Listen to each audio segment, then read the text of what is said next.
policy, history of foreign relations. Have you observed in your historical area, since we're involved in the Oklahoma area in our program, have you observed anything within the area of the history around here that you feel may be of interest? Any sidelights to history in Oklahoma that you have had a direct connection with? No, I haven't had any direct connection.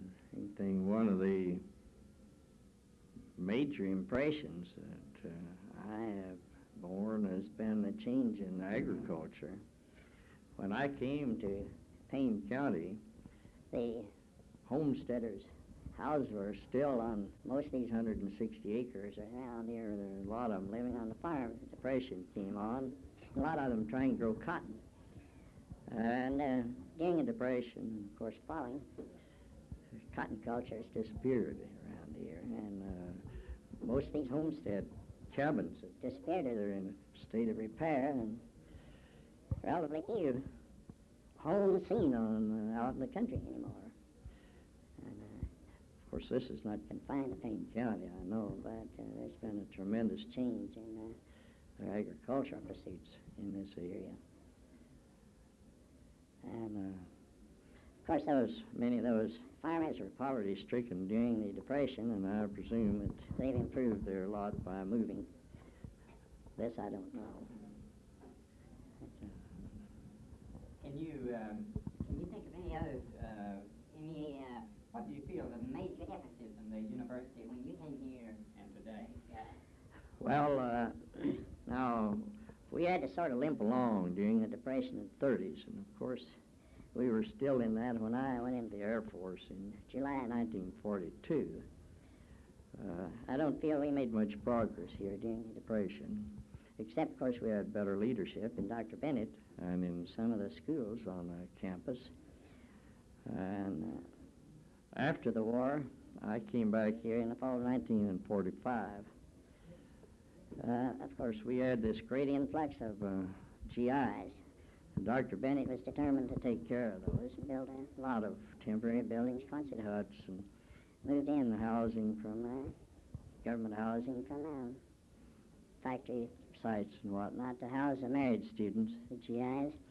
Well, this required a great deal increase in the size of the faculty in some areas, and during the war, I was particularly affected with this because during the war, you remember the state legislature passed this law requiring every student, before he could get a degree, to have 6 hours of American history and government. Well, most of these schools on this campus didn't require history. And we had a tremendous expansion there. I made a special trip through the East recruiting faculty members. Guess at how many we set up a course here, a combined course in American history and government, which I was chairman. And to guess how many faculty members you're going to have. Scared Dean Scroggs to death. Tell him how many we had to have, but I guess 1,240 would be enrolled. And of course, we had 1,280. And I'll be back in a few minutes. All right. Can I start? Yes, you're on. All right. Well, after World War II, we received more money and also the beginning of grants, both of private funds and federal funds for research, and to employ graduate students, which enabled us to have better selection of graduate students. And I feel that one of the major changes taking place is in the direction of moving from an A&M college to a university. This enabled the College of Arts and Sciences to receive greater support in liberal arts and firstly in history, and also found a greater number of students coming in for graduate work as well as undergraduate majors in history as one of the greatly neglected departments of an earlier day. But throughout the university, I think probably, from my observation, one of the greatest improvements has been in that of graduate education. I really think that this is one of the things, in the first place, that enabled us to get a change in designation from college to university, and also in the building up of what I consider to be real university, with in a comparable way, less emphasis on agriculture and engineering, but in an absolute way, they've continued to grow. But outside those two fields,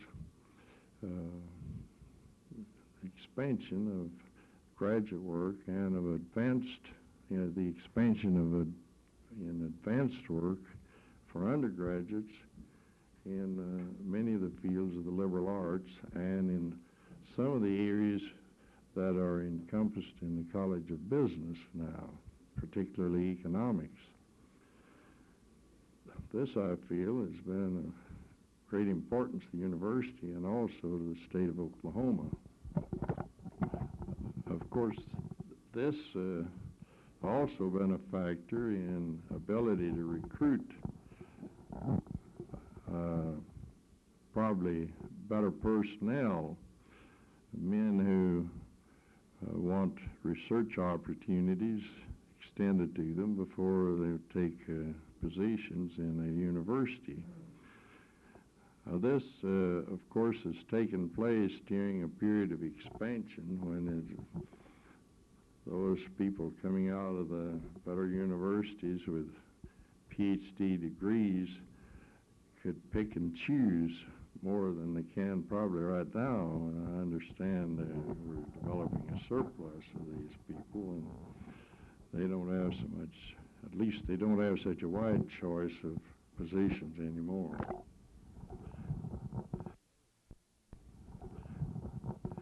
The other thing is that during World War II, the voters finally passed a constitutional amendment setting up a constitutional board of regents.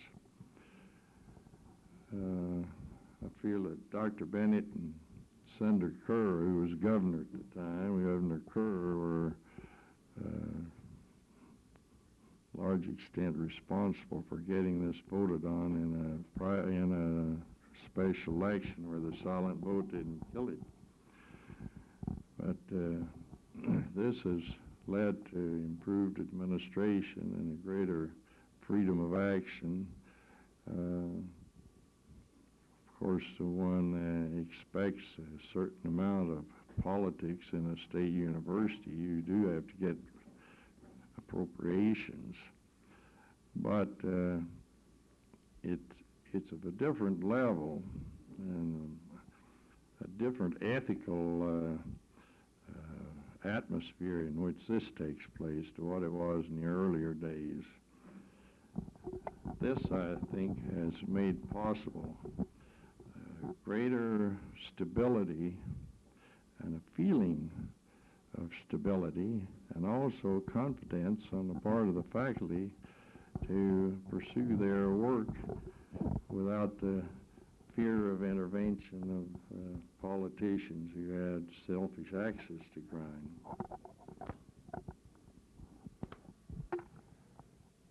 This has been a recording with Dr.